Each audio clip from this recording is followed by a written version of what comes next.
বিগত দিনের সবার এই বস্তুগুলো এখন কথা হয়েছে কামেস্টার থেকে নিশ্চয়ই দিবে মানুষের সাথে যোগাযোগও হয়েছে।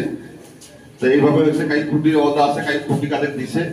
নমস্কাৰ, আসসালামু আলাইকুম।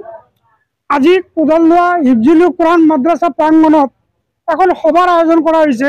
এই সভাখনৰ উদ্দেশ্য হ'ল যে আমাৰ বিগত দিনৰ যিখন কাৰ্যকৰী সমিতি ভংগ কৰি নতুন এখন কাৰ্যকৰী সমিতি গঠন কৰা আৰু আগন্তুক আমাৰ যিটো ধৰ্মীয় সভা হ'ব তাৰ কাৰণে অভ্যৰ্থনা সমিতি গঠন কৰা। আজি যিখন ৰাইজে সৰ্বসন্মতিক্ৰমে মাদ্ৰাসা পৰিচালনা সমিতি গঠন কৰি দিলে তাৰ সভাপতি ৰূপে আগৰজনে অৰ্থাৎ মাননীয় খৰিদুল্লাহ শেখ সভাপতি আৰু মাননীয় শাহজাহান আহমেদ ডাঙৰীয়াক পুনৰ সম্পাদক হিচাপে নিৰ্বাচিত কৰি এখন 21জনীয়া নতুন সমিতি গঠন কৰি দিয়ে আৰু ৰাইজে কামনা কৰে এই সমিতিখনে মাদ্ৰাসাৰ উন্নতি কল্পনে আগন্তুক দিনত কাম কৰি যাব।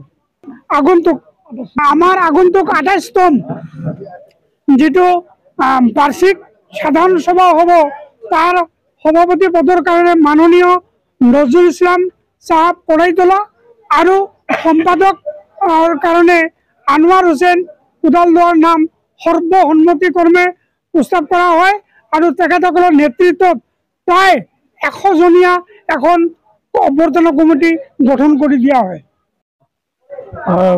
যিয়ে হোক সালাম বা নমস্কাৰ। কথা হ'ল কি মই নিজে এজন শিক্ষক আছিলোঁ।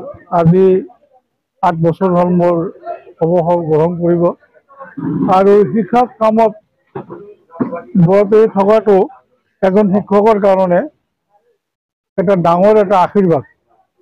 কাৰণ ইয়াতো মই আগতে হয়তো চৰকাৰী স্কুলত শিক্ষকতা কৰিব, কিন্তু এতিয়া এখন ৰাইজে চলোৱা এখন মাদ্ৰাসা স্কুলত সভাপতি হিচাপে মানে ৰাইজে প্ৰতিষ্ঠা কৰাত মই নিজকে ধন্য বুলি মানিছোঁ।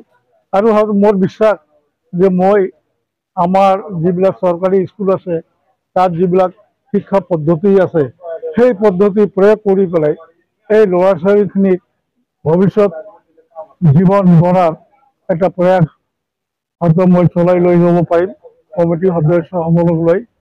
ইয়াতে আমি আৰবী শিক্ষাটো আমাৰ আছে আৰু লগতে আমাৰ ভাষা শিক্ষা অসমীয়া আমি শিক্ষা দিওঁ, গণিত বা বিজ্ঞানৰে শিক্ষা দিওঁ।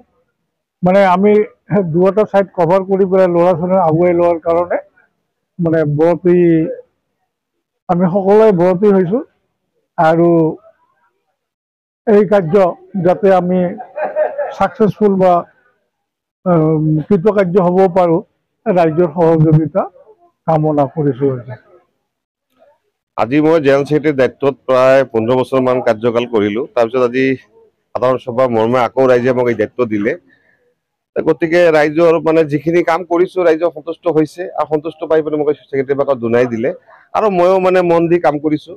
যিখিনি যে মই পাৰোঁ সেইখিনি কৰি চেষ্টা কৰিছোঁ আৰু কি। আৰু নতুনকৈ আমাৰ 28তম বাৰ্ষিক সভাৰ নতুনকৈ পৰিচালনা অভ্যৰ্থনা সমিতি গঠন হ'ল। মাদ্ৰাসাৰ পৰিচালনা কমিটি হ'ল আৰু অভ্যৰ্থনা সমিতি নতুনকৈ 28তম গঠন হ'ল। প্ৰেচিডেণ্ট হ'ল নজৰুল ইসলাম ডাঙৰীয়া আৰু সম্পাদক হ'ল আমাৰ আনোয়াৰ হোসেন ডাঙৰীয়া।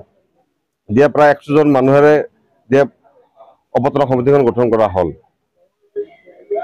জৰুৰী অৱস্থা আছিল। আজিলৈ আমি যত বিল্ডিং কনষ্ট্ৰাকশ্যনত মানে পকীকৰণ ঘৰ পাই আছো আৰু লাহে লাহে আমি মানে ষ্টেপ বঢ়াই আছো।